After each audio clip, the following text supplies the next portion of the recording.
Hello everyone.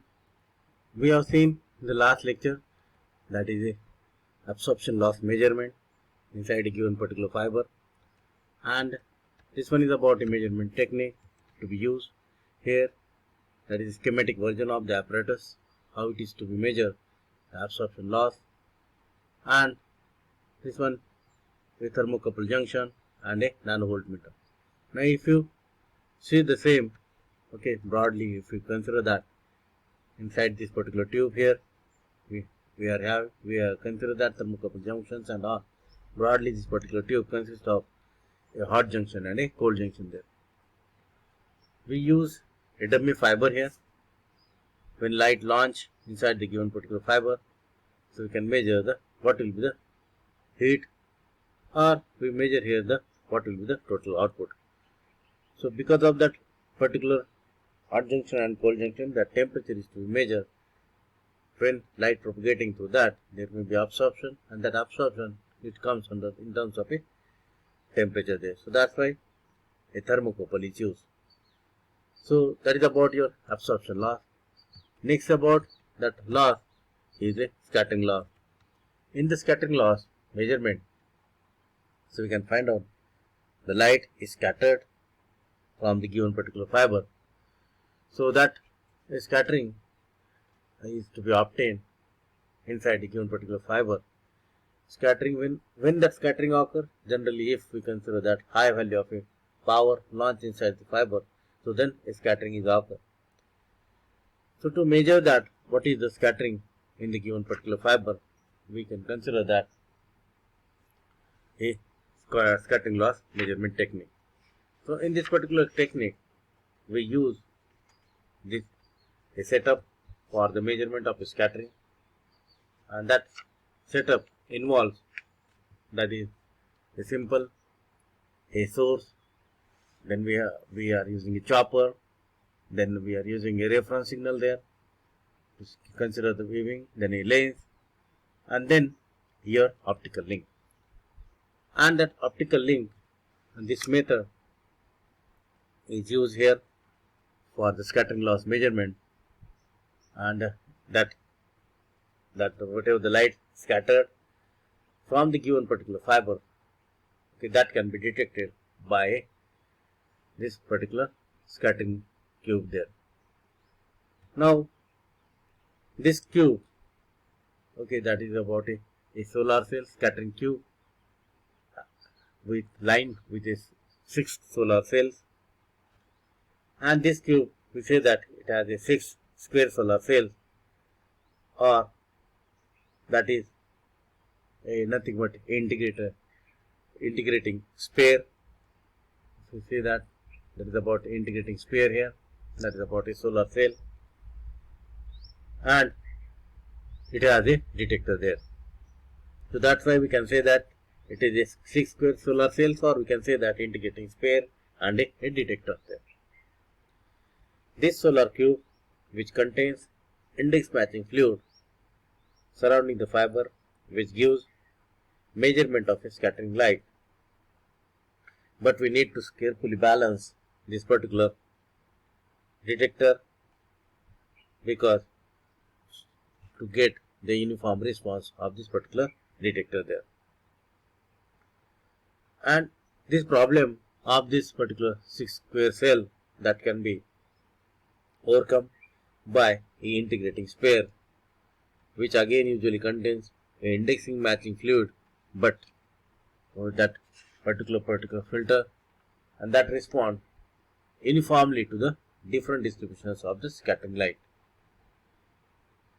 So this integrating sphere that used to measure the particular scattering loss there, or we can say that any other variations occurs inside the particular scale, so that can be measured here.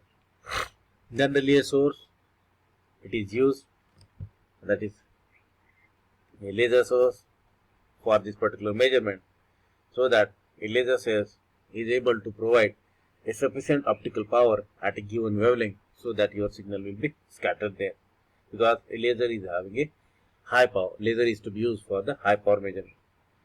So it generates a high power, so that's why a laser is used. Now then, when the light is propagating, so we consider that for a particular thing, for a particular setup, again a cladding mode stripper is used, and that is placed, that is before and after of this particular scattering cell tube. And this device that removes a light propagating in the cladding, so that the measurements are taken only using the light guided by the given particular fiber. So when we launch a light there inside the fiber, so no light is propagating from the cladding. So that's why we can consider that a cladding, that is the cladding mode stripper, that is before and after this particular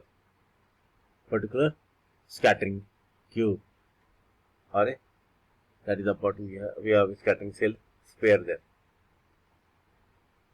and that is again used to avoid any reflections, contributions to the given particular optical fiber within the cell.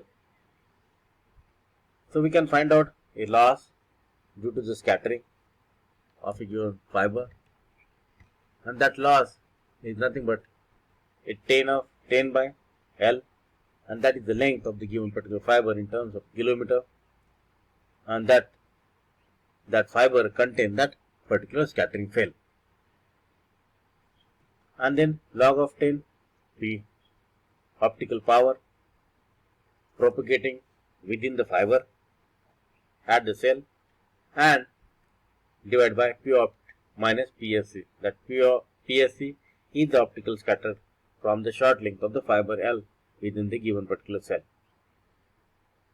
So if we expand the logarithmic scale of the given particular fiber, so we can get that equation alpha is equal to 4.34 by given length in terms of a kilometer into a PSC by P of dB per kilometer. That is the value we are getting. Even we can obtain that value in terms of a voltage there, and that voltage is nothing but the scattered optical power and the total optical power within the particular fiber. So this alpha we are getting, that is the measurement for the scattering. So loss, it attenuation loss inside a given particular fiber, it has a component of what? Light scattered inside a fiber. So we have considered that a scattering loss. Now next we measure that dispersion. So we see that fiber dispersion measurement, and a dispersion is nothing but that when light propagating through the fiber, so it is spread at the optical value. So and because of that dispersion, there will be a distortion in the optical signal there. And when we send any pulse, it has a small duration. At the end of a fiber, the duration increases, means pulse broaden. And dispersion is nothing but a pulse broadening technique, and that pulse broadening occurs inside a given fiber because of that what type of material is used. So that's why the dispersion having two that depend upon the dispersion. So it has a type, that is a material dispersion, waveguide dispersion, and a intermodal dispersion. Generally two types we consider for a fiber there. So if we are using a single mode or multi-mode, according to that there will be another fiber mode, that is dispersion, intermodal dispersion there. This one indicates, so basically what will be the pulse broadening occur inside a given particular fiber. So to measure that particular, what will be the pulse broadening inside a particular fiber, so we should know that what will be the optical power there. So now that's why here how much is the time required for this particular pulse generated at the end, and we can measure that particular time. Again we consider that given particular light is launched inside the particular fiber, so then what will be the that broadening takes place inside the given fiber there. So this one we consider that a dispersion measurement, that is a time domain measurement of a pulse dispersion in a multimode optical fiber. So in which a short optical pulse that is used, and that short optical pulse is launched into the fiber, and that is from the given any source, that can be a laser. Okay, so generally a laser source is used, so that's why we say that a light is launched inside the fiber of the laser source. And this pulse is driver. Here we are propagating the pulse through this particular laser, and that pulse travel through this particular length of the fiber, that is considered that here is the test fiber, that is of 1 kilometer length, and we can consider that a pulse broadening due to the various dispersion mechanism there. So for a given particular fiber, so we consider that a intramodal dispersion, because a laser is there we are using, and so for a given particular fiber, so laser is used. So in this case, so intramodal dispersion is negligible, and that measurement of this particular here a fiber is only that intramodal, that is about the intermodal dispersion. Now when pulse launch, that pulse will be received at a detector, and that the pulse are displayed on this particular oscilloscope there. Okay, so this one is about we consider that a pulse. So because here launching, we say that pulse is launched through this pulse driver, then it is propagating through the whatever the beam splitter, and then we can measure that a pulse here on this oscilloscope there. So we can measure that what input pulse we are propagating through the particular fiber. So we first find out what will be the width, okay, of a given particular fiber, and then so we can consider that a long fiber, or we can have a long length of the fiber may be cut back to a short length, and the measurement repeated in order to obtain the effective input pulse width. So that's why the fiber is generally a cut back to the laser of 10 meter or a 1% of its original length. So that's why we can use alternative to this cutback technique. So we can use a insertion or a substitution method.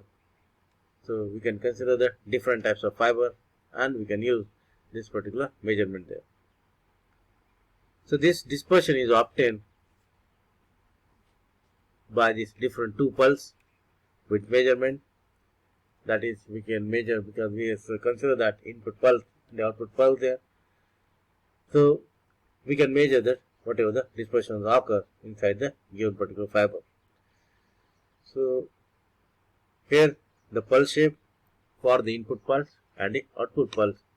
So we can find out the pulse dispersion inside the given particular fiber there. And that is over the given length of the fiber there. So this one, that is input pulse, and this one we can find out whatever the total pulse dispersion occur inside the fiber for a particular kilometer length of the fiber there. So even we can find out the optical bandwidth of the given particular fiber, because the optical pulse is launched inside the particular fiber. So fiber impulse response, that is in terms of a Gaussian there. So optical fiber bandwidth, that is measurement of the pulse broadening without a restored to the various mathematical technique there. So this way we can calculate that optical bandwidth also for this particular measurement. This one is a simple